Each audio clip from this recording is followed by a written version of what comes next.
പ്രിയപ്പെട്ടവരെ, ശബരിമല എന്ന് പറയുന്ന കാനന ക്ഷേത്രത്തിൽ നടന്നിട്ടുള്ള ഞെട്ടിക്കുന്ന കൊള്ള 2019 ദ്വാരപാലക ശില്പങ്ങൾ, സ്വർണം പൂശിയ ശില്പങ്ങൾ, ആ ശില്പങ്ങൾ ചെമ്പുപാളികളാണെന്ന് വ്യാജ മകസർ തയ്യാറാക്കി അത് കൊള്ളയടിച്ചിരിക്കുന്നത് ഉണ്ണികൃഷ്ണൻ പോറ്റിയാണ്. ആ ഉണ്ണികൃഷ്ണൻ പോറ്റിക്ക് എല്ലാവിധ സംരക്ഷണ കവചവും ഒരുക്കിയിരിക്കുന്നത് അന്നത്തെ കേരളത്തിന്റെ ദേവസ്വം മന്ത്രിയായിരുന്ന കടകംപള്ളി സുരേന്ദ്രനാണ്. ആ കടകംപള്ളിക്ക് കീഴിൽ നിന്ന് പ്രവർത്തിച്ചിരുന്ന ദേവസ്വം പ്രസിഡന്റുമാർ അറസ്റ്റ് ചെയ്യപ്പെട്ടു. അവരെല്ലാം ജയിലിലാണ്. 3 നേതാക്കന്മാർ ജയിലിലാണ്. 3 പേരും CPM-കാരാണ്. CPM-ന്റെ ഭരണത്തിന് കീഴിൽ അവർ നിയോഗിച്ച ദേവസ്വം ബോർഡ്, അവർ നിയോഗിച്ച ദേവസ്വം മന്ത്രിയുടെ കീഴിലാണ്, അവരുടെ മുഖ്യമന്ത്രിയുടെ കീഴിലാണ് ഈ കൊള്ള നടന്നിരിക്കുന്നത്. പക്ഷെ ഈ കൊള്ളക്കാരിൽ ചിലർ മാത്രം കയ്യാമം വെച്ച് ജയിലടച്ച് ഈ കേസ് തേച്ചുമാച്ച് കളയാനുള്ള നിഗൂഢമായ നീക്കം നടക്കുകയാണ്. ഈ കേസിൽ 1-ാം പ്രതി കേരളത്തിന്റെ മുഖ്യമന്ത്രി പിണറായി വിജയനാണ്. അദ്ദേഹത്തിന്റെ കീഴിലുള്ള SIT ആണ് അന്വേഷണം നടത്തുന്നത്. ആഭ്യന്തര വകുപ്പിന്റെ കീഴിൽ തന്നെ അന്വേഷണം നടക്കുമ്പോ സത്യസന്ധവും സുതാര്യവുമായ ഒരു അന്വേഷണം നടക്കില്ല എന്നത് പകൽ പോലെ വ്യക്തമാണ്. 2-ാം പ്രതി കടകംപള്ളി സുരേന്ദ്രൻ എന്ന് പറയുന്ന അന്നത്തെ ദേവസ്വം മന്ത്രിയാണ്. 2019 ഈ കൊള്ള നടത്തിയവർ 2024 ആ കൊള്ള ആവർത്തിക്കാനുള്ള ശ്രമം നടത്തി. അപ്പോഴാണ് കോടതിയുടെ ഇടപെടലുണ്ടായത്. വാസവനും കുറ്റക്കാരനാണ്. വാസവൻ രാജിവെക്കണം, അദ്ദേഹത്തെ മന്ത്രിസഭയിൽ നിന്ന് പുറത്താക്കണം, കടകംപള്ളിയെ അറസ്റ്റ് ചെയ്യണം, കേരളത്തിന്റെ മുഖ്യമന്ത്രി അന്വേഷണം നേരിടണം. ഇതാവശ്യപ്പെട്ടുകൊണ്ടാണ് നമ്മൾ ഈ സമരം നടത്തുന്നത്. ഇത് ഉണ്ണികൃഷ്ണൻ പോറ്റിക്കൊപ്പം ഫോട്ടോ എടുത്തത് കൊണ്ടല്ല ഇവർ ആരോപണ വിധേയരാവുന്നത്. ഉണ്ണികൃഷ്ണൻ പോറ്റിക്കൊപ്പം ഫോട്ടോ എടുത്തതല്ല.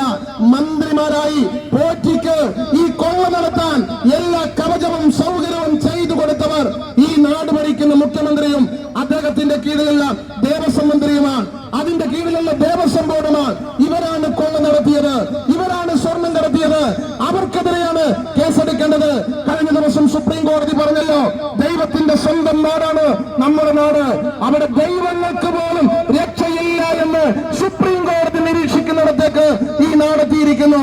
പ്രിയപ്പെട്ടവരെ, എല്ലാം കൊള്ളയടിക്കുകയാണ്. കൊള്ള നടത്തി മുന്നോട്ട് പോകുന്ന പിണറായി വിജയന്റെ ഈ ഭരണം ജനങ്ങൾക്ക് മടുത്തിരിക്കുകയാണ്. ഈ ഗവൺമെന്റിനെ തൂത്തെറിയണം, പിടലിക്ക് പിടിച്ച് പുറത്താക്കണം. അതിനുവേണ്ടിയുള്ള അന്തിമ പോരാട്ടത്തിന് നമ്മൾ തയ്യാറെടുക്കുമ്പോ ഈ വലിയ ജനവിധിയിൽ, ജനരോക്ഷത്തിൽ തങ്ങൾ ഇല്ലാതാവുമെന്ന് തിരിച്ചറിഞ്ഞവർ ഈ രാജ്യത്തെ നാടിനെ മതത്തിന്റെ പേരിൽ ഭിന്നിപ്പിക്കാനുള്ള ശ്രമം നടത്തുകയാണ്. സജി ചെറിയാനെ പോലെയുള്ള ചൊറിയന്മാർ ഈ നാടിനെ മതത്തിന്റെ പേരിലും ജാതിയുടെ പേരിലും ഭിന്നിപ്പിക്കാൻ, വിഭജിക്കുവാൻ ശ്രമം നടത്തുകയാണ്. നരേന്ദ്രമോദി ഈ രാജ്യത്തെ കൊള്ളയടിക്കുന്ന പിണറായി വിജയനെ സംരക്ഷിക്കുകയാണ്. തള്ളക്കോഴി കുഞ്ഞുങ്ങളെ ചിറകിനടിയിൽ സംരക്ഷിക്കുന്നത് പോലെ ഈ കൊള്ള നടത്തിയ പിണറായി വിജയനെ സംരക്ഷിക്കുക.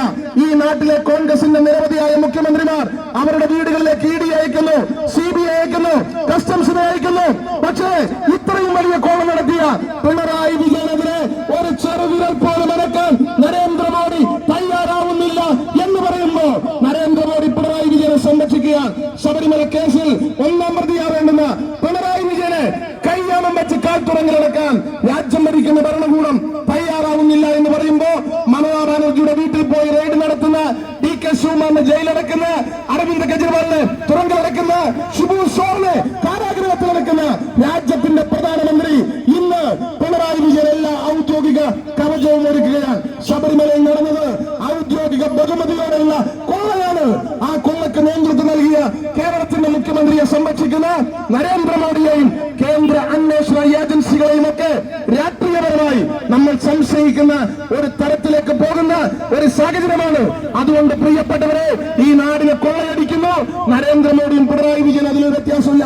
മതത്തിന്റെ പേരിൽ നാടിനെ വിഭജിക്കുന്നു, ഇവർ തമ്മിലൊരു വ്യത്യാസമില്ല. ഈ നാടിനെ നമുക്ക് രക്ഷിക്കണം, ഈ നാടിനെ നമ്മൾ തിരിച്ചെടുക്കണം. അതിന് അന്തിമ യുദ്ധത്തിന് അവസാന